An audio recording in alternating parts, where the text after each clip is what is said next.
I'm PLO Lumumba here at the Kibenda Tea Estate in Limuru in Kiambu County in the Republic of Kenya as we continue our discussion about the continent of Africa. Today we focus on the economic community of West African states, otherwise abbreviated as ECOWAS. ECOWAS was founded in Lagos, Nigeria in the year 1975 and is one of the economic regions of the continent of Africa deliberately created to ensure that countries within that region realize their economic potential. When one looks at the Treaty of ECOWAS, one sees the emphasis not only on the economy,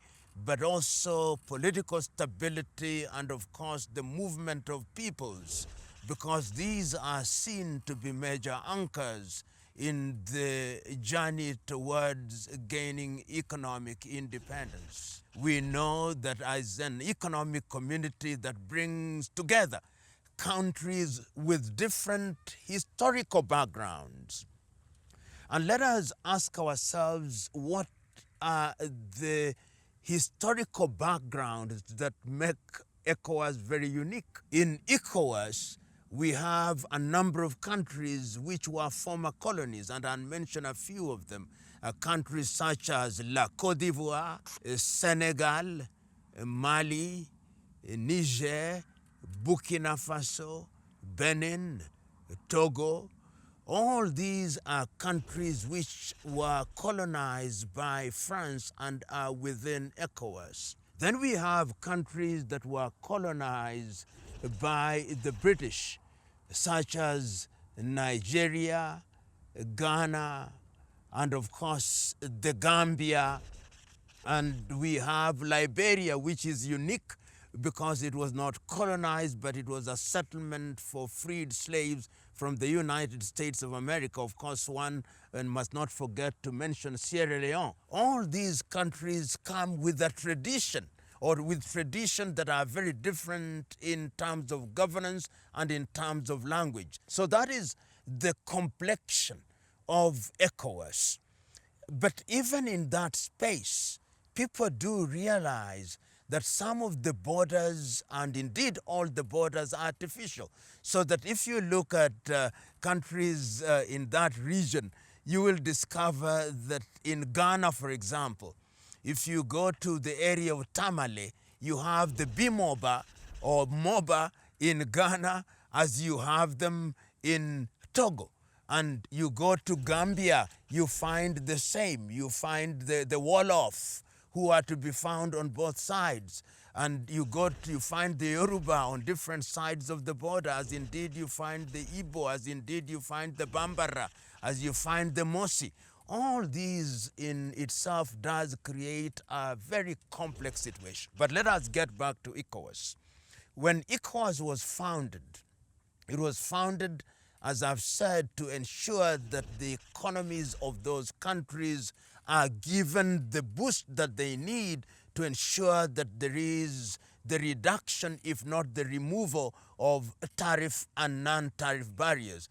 And in this regard, the free movement of peoples was at the very heart of it. And to their credit, ECOWAS indeed have a passport or a traveling system that allows individuals from those countries to move without any let and hindrance, which is a good thing.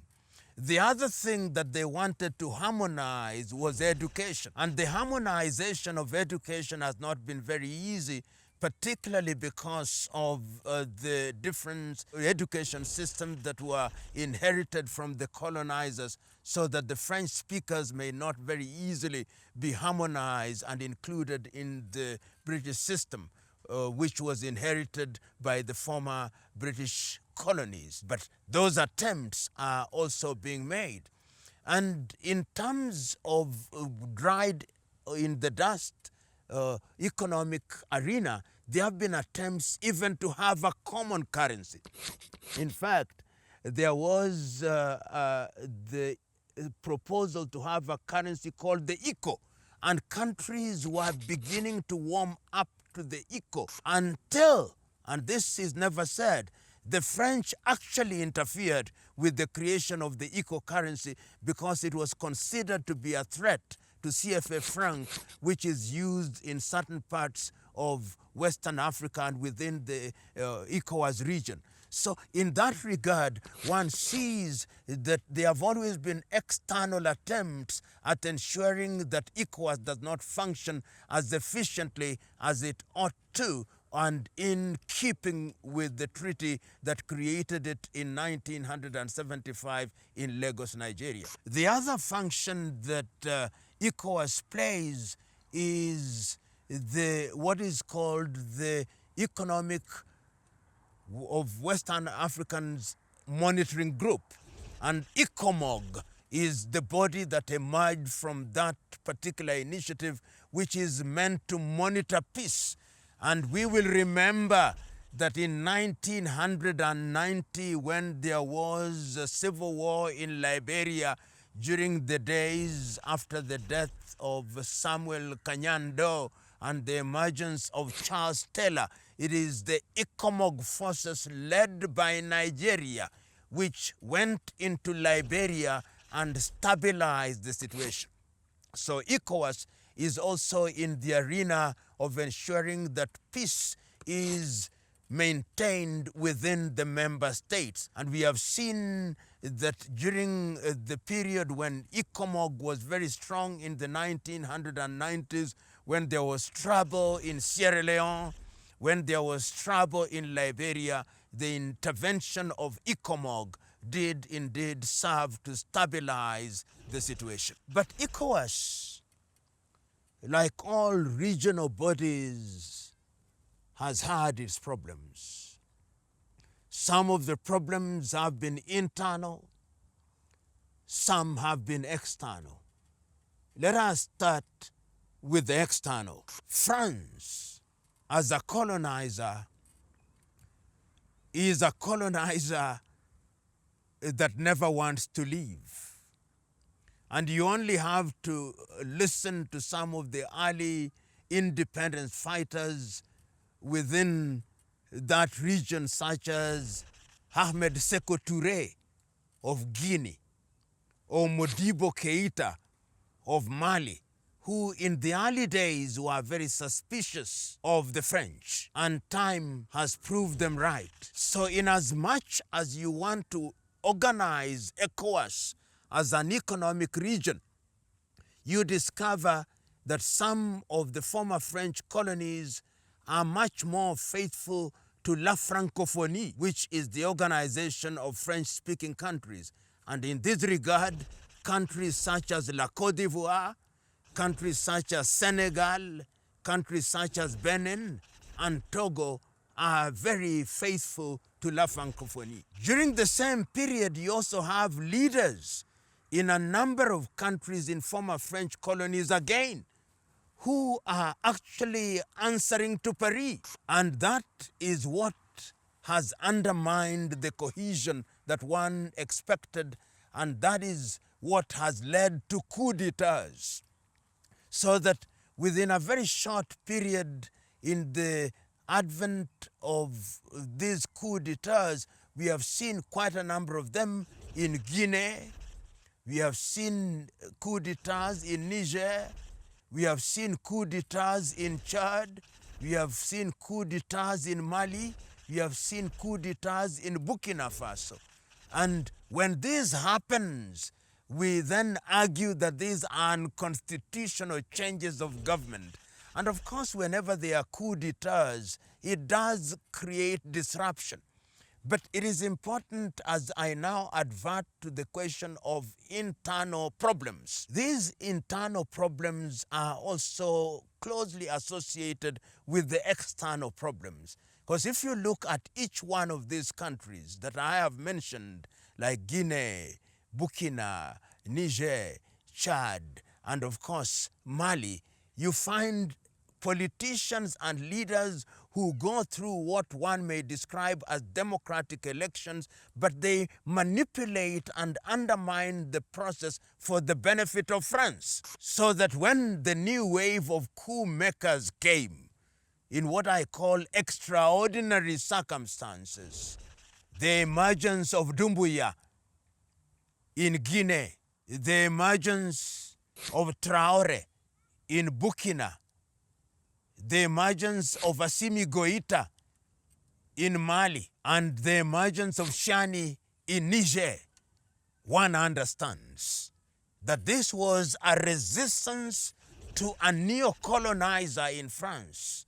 And that is why the coup d'etats were very popular, so that when the leaders of ECOWAS, led by the Nigerian President Ahmed Bola Tinubu, as much as suggested that they were going to intervene militarily in all the capitals, in Conakry, in Niamey, in Bamako, and in Ouagadougou, the people came out and said, we are going to protect these administrations.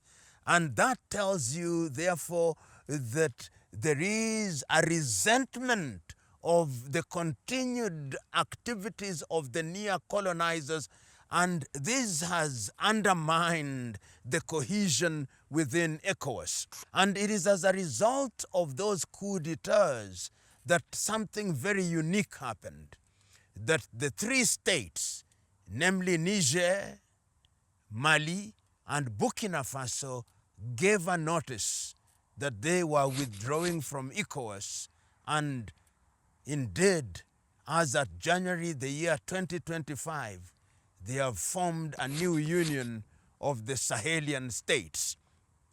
And of course, when they left, they were told that you are free to come back.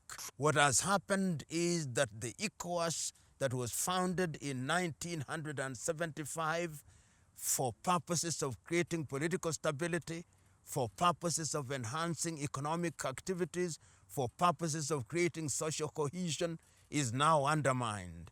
It is undermined in the sense that critical members have left the union and is now a weaker organization. So when one looks at the history of ECOWAS and what has happened to it, you can see that the current status is one that is very worrying, and one hopes that going forward, ECOWAS is not going to collapse, because if it does, it will undermine what we desire, that is African unity, because the intentions at the time of creation in 1975 in Lagos, Nigeria were noble, remain noble, and ultimately we want to see ECOWAS and indeed the new Sahelian body work as a team for the sake of the continent of Africa, which is dying and crying for unity, unity of purpose.